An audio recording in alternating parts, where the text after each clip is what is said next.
Hi అండి, అందరికీ నమస్తే. Welcome to SJN garden. ఇవైతే గులాబీ పువ్వులు మాదిరిగా ఉన్నాయి కదండి, కానీ గులాబీ పువ్వులు కాదనమాట. మీ అందరికీ తెలిసిన విషయమే కదా. ఇవి గులాబీ పువ్వులు అంటున్నావు ఏంటి, మేము నమ్మేస్తాము అనేసి అనుకుంటున్నావా? కాదండి, ఇవి గులాబీ పువ్వులు అయితే కాదు. వీటిని ఒక్కొక్క ఏరియాలో ఒక్కోలా పిలుస్తారనమాట. చొక్క మల్లి పువ్వులు, తర్వాత బాల్సం, బాల్సం తర్వాత ఏంటంటారు గోరింట పువ్వులు, ఇలాగా ఒక్కొక్క ఏరియాలో ఒక్కొక్కలా పిలుస్తారనమాట. భలే ఉన్నాయి కదండి, చాలా ముద్దుగా ఉన్నాయన్నమాట. స్టార్టింగ్లో మీరు చూసిన పువ్వులు అనేవి చాలా పెద్ద సైజులో వీడాయి, ఇవన్నీ చిన్న సైజులో ఈడాయి కదా. ఇవి ఈ ఫ్లవర్స్ అన్నీ కూడాను ఎందుకు అలా ఈడాయి అనేసి అంటే, మనం తీసుకున్న కంటైనర్ బట్టి అట్లా ఈడతాయి అనమాట. ఇది ఇంకో కలర్ అనమాట, వైట్ కలరు. ఇవి ఆల్రెడీ కూడా అన్నీ అయిపోయాయండి, విత్తనాల కోసం అట్లా వదిలేసామన్నమాట.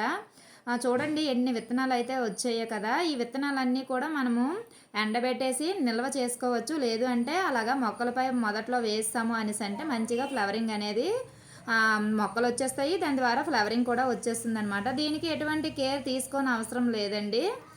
భలే ఉంటాయండి, గులాబీ పువ్వులు మాదిరిగా చిన్న చిన్న ఫ్లవర్స్ చాలా ముద్దుగా ఉంటాయన్నమాట. వీటికి ఎక్కువగా ఏ ఫెర్టిలైజర్ ఇవ్వవసరం లేదండి. కంటైనర్ కొంచెం పెద్ద సైజులో తీసుకొని పాటింగ్ మిక్స్ బాగా కలుపుకొని వేసుకున్నాము అనేసి అంటే సరిపోతుంది. బియ్యం కడిగిన వాటర్ గట్ట ఇచ్చుకుంటే చాలండి, ఇంకేం ఇవ్వవసరం లేదు. ఇప్పుడు మనము వైట్ కలర్ పువ్వులు విత్తనాలు అయితే ఉన్నాయి కదా, వీటిల్లో అయితే మనమైతే నారైతే పోసేసుకుందాము.